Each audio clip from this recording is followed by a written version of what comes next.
السلام علیکم ورحمۃ اللہ وبرکاتہ۔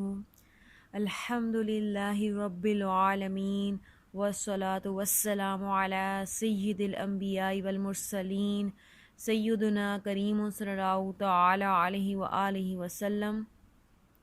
سورۃ الفاتحہ ہم نے شروع کی تھی، اس کی 4 آیات ہم ترجمہ اور تفسیر کے ساتھ پڑھ چکے ہیں۔ آج آیت نمبر 5 پڑھیں گے۔ اس سے پہلے اچھی اچھی نیتیں فرما لیجئے، سن کر عمل کرنے کی کوشش بھی کریں گے، دوسروں کو بھی اس کی ترغیب دلائیں گے اور ثواب کی نیت سے اس کو شیئر کریں گے اور قرآن کریم کو سمجھنے کی، اس پر عمل کرنے کی کوشش کریں گے۔ آئیے شروع کرتے ہیں۔ سب سے پہلے اس کی تلاوت سماعت فرمائیں۔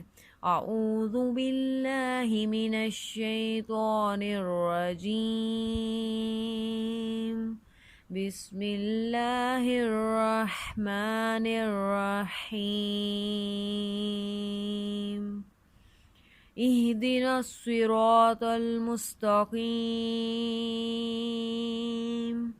اب ہم اس کو ہجے اور رواں دونوں طریقوں سے پڑھیں گے۔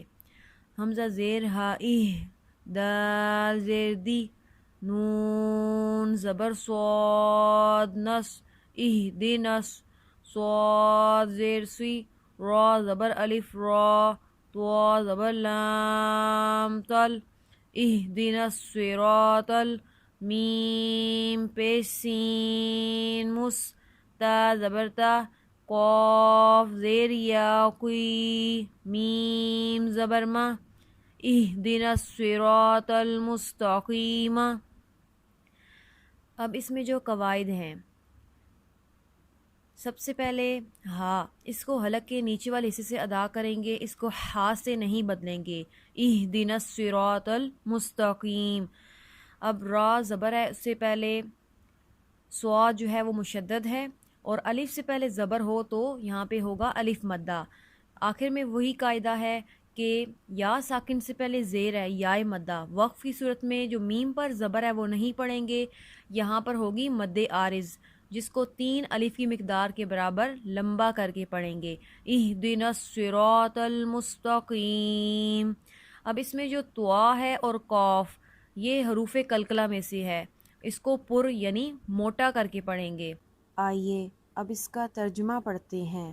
اہدنا، چلا ہم کو، الصراط راستے، المستقیم سیدھے پر، چلا ہم کو سیدھے راستہ پر۔ آئیے اب اس کی تفسیر پڑھتے ہیں۔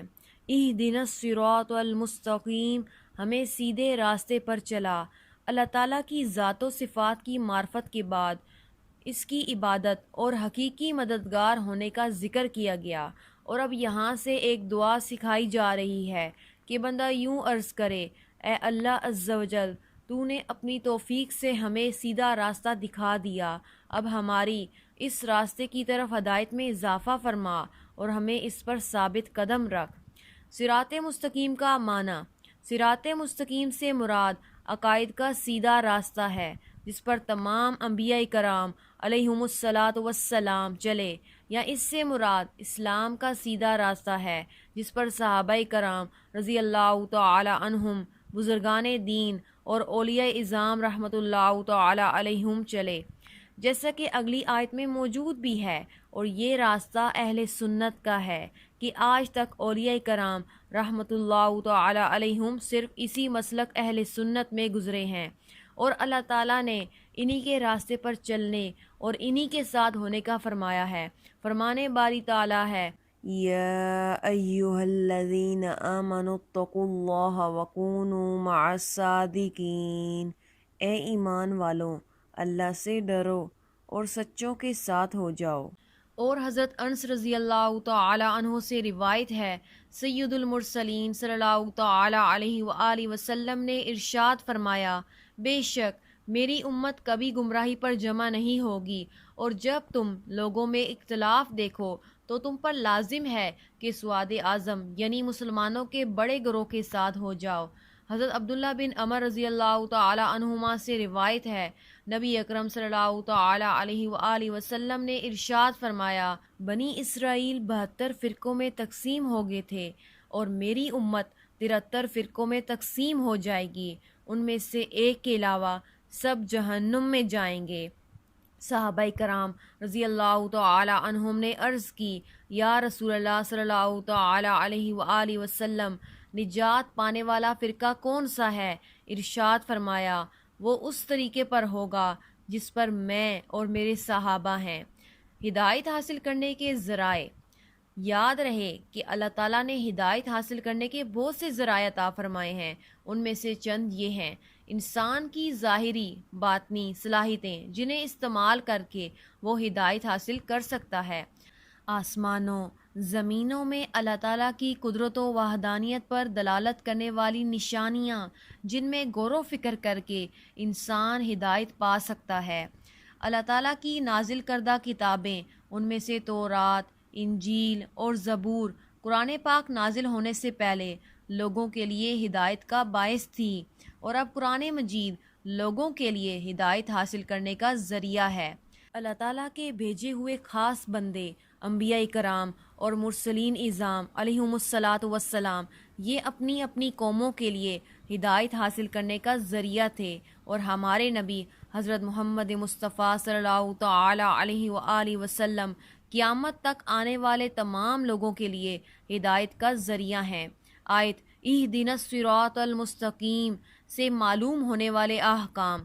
اس آیت سے 3 باتیں معلوم ہوئی۔ ہر مسلمان کو اللہ تعالیٰ سے سیدھے راستے پر ثابت قدمی کی دعا مانگنی چاہیے، کیونکہ سیدھا راستہ منزل مقصود تک پہنچا دیتا ہے اور ٹیڑھا راستہ مقصود تک نہیں پہنچاتا۔ اللہ تعالیٰ ارشاد فرماتا ہے کہ عقل والے اس طرح دعا مانگتے ہیں: ربنا لا تزغ قلوبنا بعد اذ ہدیتنا وہب لنا من لدنک الرحمہ انک انت الوہاب۔ اے ہمارے رب، تو نے ہمیں ہدایت عطا فرمائی ہے، اس کے بعد ہمارے دلوں کو ٹیڑھا نہ کر اور ہمیں اپنے پاس سے رحمت عطا فرما، بے شک تو بڑا عطا فرمانے والا ہے۔ اور حضرت انس رضی اللہ تعالی عنہ فرماتے ہیں، حضور پر نور صلی اللہ تعالی علیہ وآلہ وسلم کثرت سے یہ دعا فرمایا کرتے تھے: یا مقلب القلوب ثبت قلبی علی دینک، اے دلوں کو پھیرنے والے، میرے دل کو اپنے دین پر ثابت قدم رکھ۔ تو میں نے عرض کی، یا رسول اللہ صلی اللہ تعالی علیہ وآلہ وسلم، ہم آپ پر اور جو کچھ آپ لائے ہیں اس پر ایمان رکھتے ہیں، تو کیا آپ کو ہمارے بارے میں کوئی خوف ہے؟